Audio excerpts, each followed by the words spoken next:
تو اب اس پہ بھی غور کر لے کہ کرنا بہتر ہے یا نہ کرنا بہتر ہے.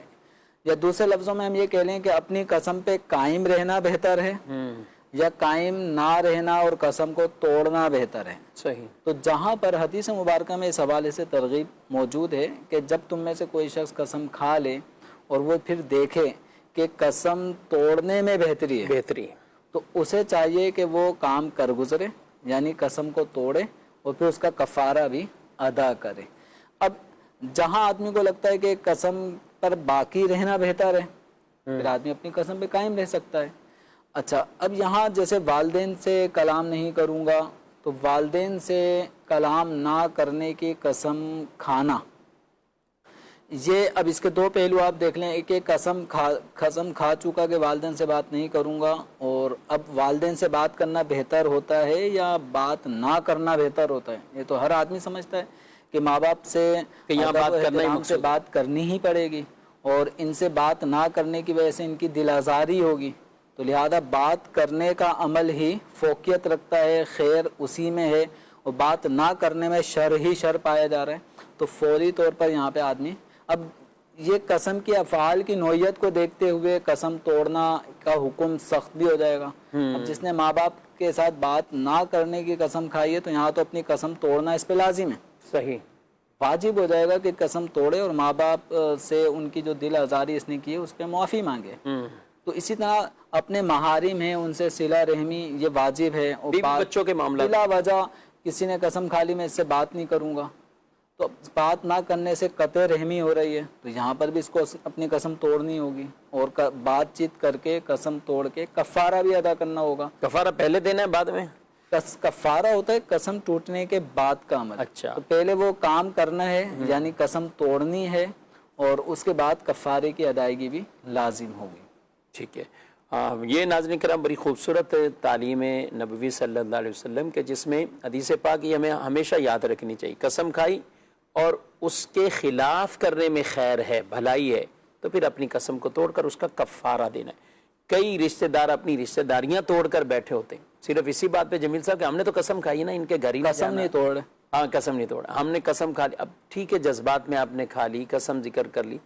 اب ہم نے قسم کھائی ہوئی ہے ہم نے یہ نہیں کرنا، ہم نے قسم کھائی ہے شادی میں شرکت نہیں کرنی، ہم سے چونکہ مشورہ نہیں کیا گیا اس سے پہلے، اس کام سے پہلے ہم سے مشورہ نہیں کیا گیا تو ہم نے گویا کہ ان کے کسی فنکشن میں یا کسی تقریب میں ہم نے شرکت ہی نہیں کرنی، تو یہ ٹھیک نہیں ہے. اس طرح ہم قطع تعلقی کی طرف جو جائیں اور انہیں بیچ میں ہم کہیں کہ اللہ کا ہم نے چونکہ نام لیا ہوا ہے قسم ہے، تو اسے قرآن مجید فرقان حمید میں بھی اس کی ممانت فرمائی. ہاں جہاں بات کرنی ہے تو مراد وہی ہے کہ وہاں جائز ہے، بات کرنا جائز ہے. جہاں جانے کی بات ہے کہ کہیں جانے نہ جانے پہ قسم کھائی تو وہ جگہ ایسی ہو کہ جہاں جانا جائز ہو. اب جانا ہی گناہ کا کام ہے، وہاں پہ اس جگہ جانا ہی گناہ کا کام ہے بالفرض. کسی طرح کی بھی کوئی ایسی جگہ ہو سکتی. تو اب یہ نہیں کرے گا کہ میں ان کے دل رکھنے کے لیے قسم توڑ دوں اور وہ گناہ کے کام کروں، بلکہ اب یہ نہ جائے اور اپنی قسم کو پورا کرے اور اس قسم پر یہ برقرار رہے. لیکن یہ سوچ لینا چاہیے کہاں ہے کہاں وہ گناہ والا معاملہ نہیں ہوتا. تو اس میں کئی ایسے ہوتے ہیں کہ جن کے بہن بھائیوں سے جدا، بھائی اپنی بہنوں سے جدا، صرف ایک قسم کی وجہ سے کہ ہم نے قسم کھائی ہوئی ہے. تو ایسا نہیں ہونا چاہیے. یہ قطع تعلقیاں کرنا، اس وجہ سے ایک دوسرے کی شادیاں ترک کر دینا، اور کئی تو ایسے ہوتے ہیں کہ موت میت تک کی قسمیں کھا کے بیٹھ جاتے ہیں کہ ہم نے چہرہ نہیں دیکھنا، ہم نے جنازہ نہیں پڑھنا، ہم نے موت کے وقت بھی ان کا نہیں آنا. تو یہ عادتیں بھی اچھی نہیں ہیں، اس طرح کے کلمات بھی اچھے نہیں ہیں، اس طرح کی قسمیں کھانا بھی اچھا نہیں ہے. قسم تو ویسے ہی حتاً امکان کم سے کم ہونی چاہیے. جہاں ضرورت ہے تو وہاں اپنی بات کو پورا کرنا، موقت کرنا، لیکن جہاں ضرورت ہی نہیں ہے تو وہاں قسم ہمیں عام گفتگو میں نہیں لانی چاہیے. تاجروں کے لیے بھی یہی ہے، گھر میں بھی کئی بچے بچیاں شروع سے ہی ان کی عادت قسم کی پڑ جاتی ہے. تو حتاً امکان والدین انہیں ٹوکتے رہیں، سمجھاتے رہیں، لیکن بہرحال یہ احکامات ہیں. جمیل صاحب آپ کچھ سن رہا ہو اور ہم نے بچوں بچی کی بات کی. اب ٹھیک ہے بالغ ہونے کے بعد کئی ایسی قسمیں تھیں، کھاتے رہے، کبھی کفارے کی طرف توجہ ہی نہیں ہے، تو آپ اب کیا کریں؟ وہ یعنی کئی تو ایسے ہوں گے نہیں جو سوچے تو ان میں ٹھیک ٹھاک کفارے ہو جائیں.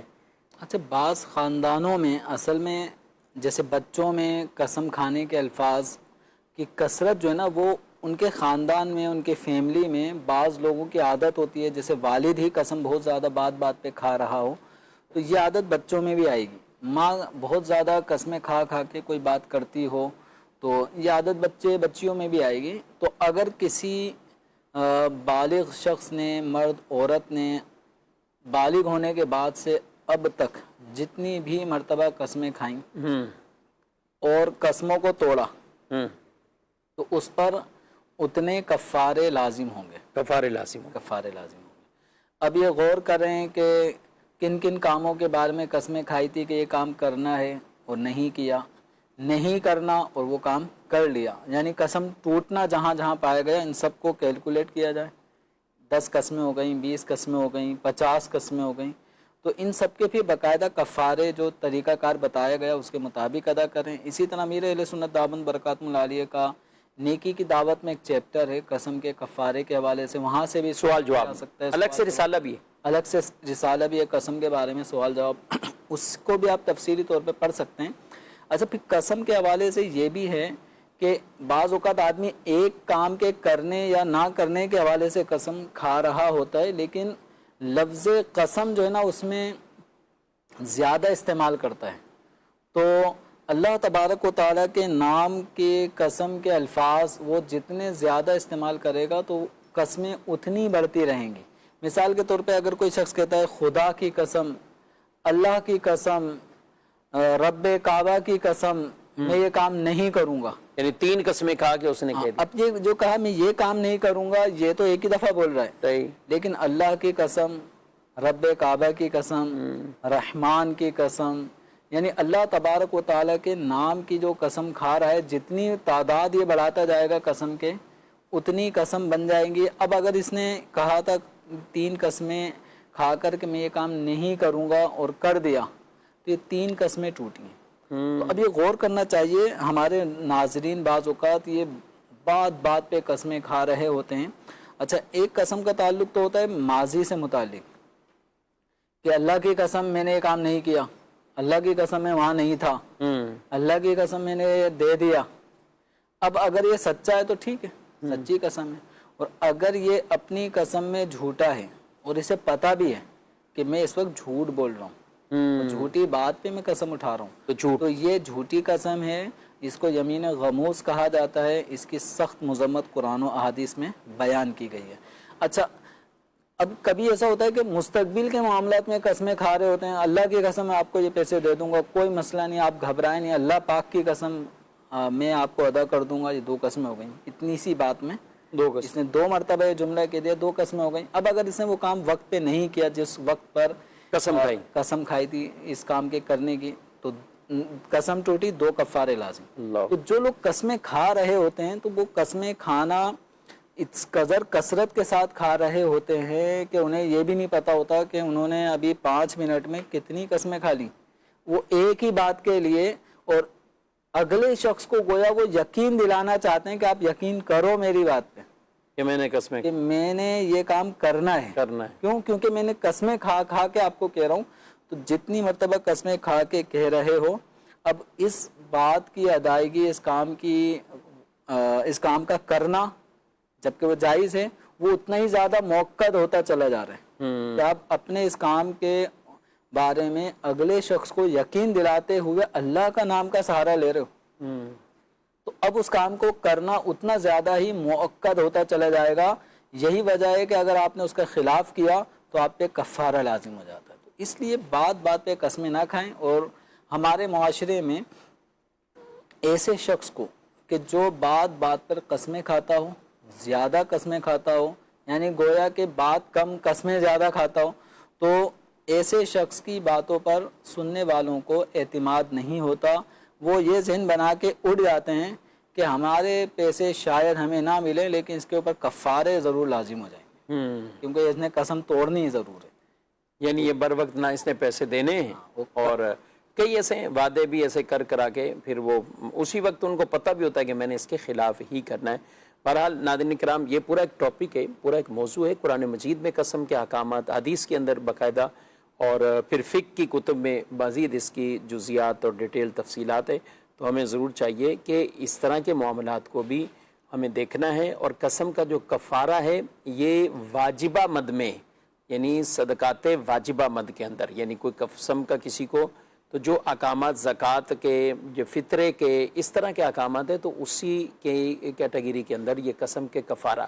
اور ایسا نہیں ہے کہ آپ ایسے ہی ڈائریکٹ کسی پیٹی میں اور مدرسے میں قسم کا کفارہ آپ ڈال دیں، نہیں، بلکہ آپ اگر کہیں دینا چاہتے ہیں کسی دارالعلوم میں، کسی جامعۃ المدینہ میں، اور آپ کہیں بھی آپ دینا چاہتے ہیں تو آپ ان کے مہتمم کو یہ بتائیں کہ یہ قسم کا کفارہ ہے، یہ قسم کا کفارہ، تاکہ وہ اس کے جو مصارف ہیں اور جو اس کا شرعی مسئلہ ہے اس کے مطابق اس چیز کو وہ استعمال میں لائیں.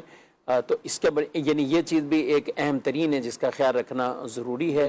اور یہی وجہ ہے کہ ہمارے ہاں جب ڈونیشن سیل پر ہوں یا ویسے بھی آپ رسید میں، تو اس واجبہ میں یہ آگے وہ مد بھی کہ واجبہ بھی ہے تو صدقہ واجبہ ہے، قسم کا کفارہ ہے، یا کیا چیز ہے، تو اس چیز کو ضرور آپ ساتھ لکھا کریں تاکہ یہ پیسہ اسی میں ہی استعمال کیا جائے. بڑھتے ہیں آپ کے کچھ ناظرین کے سوالات. کافی قسم کے اوپر ایک ٹاپک چلا ہے تو اس کے کافی شرعی احکامات بیان ہوئے.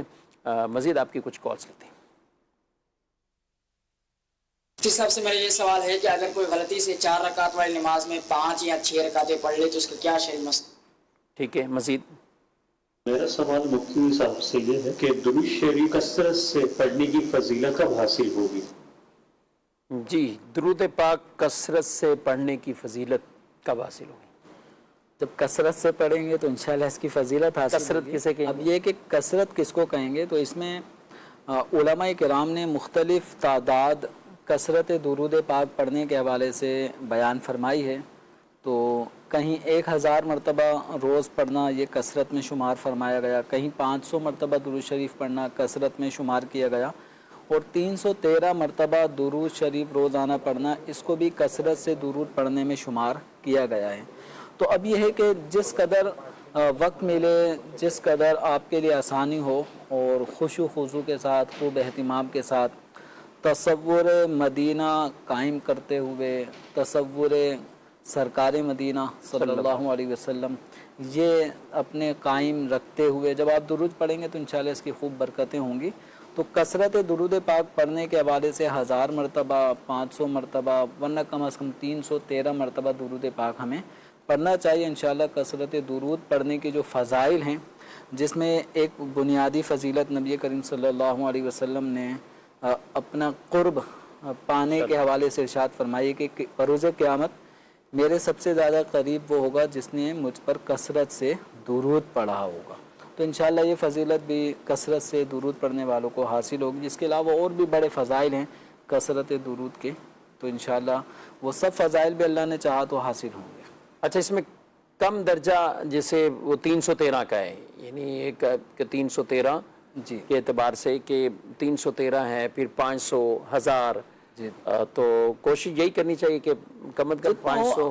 یعنی یہ اگر مثال کے طور پہ گھر سے مسجد آ رہے ہیں، مسجد سے واپسی گھر جا رہے ہیں، یوں ہی آفس سے مسجد جا رہے ہیں، کارخانے سے مسجد جا رہے ہیں، واپسی آ رہے ہیں، تو عمومی طور پہ اگر ہم دیکھیں تو مسجد عام طور پہ اتنے فاصلے پہ ہوتی ہے کہ اگر ہم 100 مرتبہ درود شریف پڑھنا چاہیں تو پڑھا جا سکتا ہے، صلی اللہ علیہ وسلم، صلی اللہ علیہ وسلم، صلی اللہ علیہ وسلم. تو یہ اگر مسجد جاتے جاتے 100 مرتبہ پڑھ لیا، واپسی آتے آتے 100 مرتبہ پڑھ لیا، 5 نمازوں کے لیے آپ جا رہے ہیں، آ رہے ہیں، تو یوں بآسانی 1000 درود شریف کا فگر یوں تو چلتے پھرتے ایک روٹین میں یہ شامل کر لیں کہ مسجد جاتے جاتے کوئی ادھر ادھر کی باتیں نہیں کرنی، صرف درود پڑھتے ہوئے جائیں گے، درود پڑھتے ہوئے آئیں گے، تو 1000 کا فگر تو یوں ہو گیا. اس کے علاوہ مغرب کی نماز کے بعد کوئی ٹائم ملتا ہو، عشاء کی نماز کے بعد کچھ ٹائم ملتا ہو، یوں ہی فجر کے بعد کا ٹائم تو بڑا ہی خوبصورت اور ٹھنڈا اور بڑا یوں سمجھیں کہ ایک خاموش پرسکون وقت ہوتا ہے کہ کوئی جھگڑے بھی نہیں ہو رہے ہوتے گلی محلے میں بھی، تو مسجد میں بھی بڑا پرسکون ماحول ہوتا ہے. تو آپ اس موقع پہ 500 مرتبہ درود شریف پڑھنے کا معمول بنا لیں کہ مسجد میں پڑھ کر پھر اپنے گھر آ جائیں، یا گھر آ گئے نماز فجر ادا کرنے کے بعد تو گھر میں جائے نماز بچھا کے پھر درود شریف کی یہ 5 تسبیحات پڑھ لیں، 1000 مرتبہ درود شریف پڑھ لیا. تو اب اس دوران بعض لوگ ایسے ہوتے ہیں کہ جو فجر کی نماز کے بعد جن کے پاس سونے کا کوئی شیڈول نہیں ہوتا،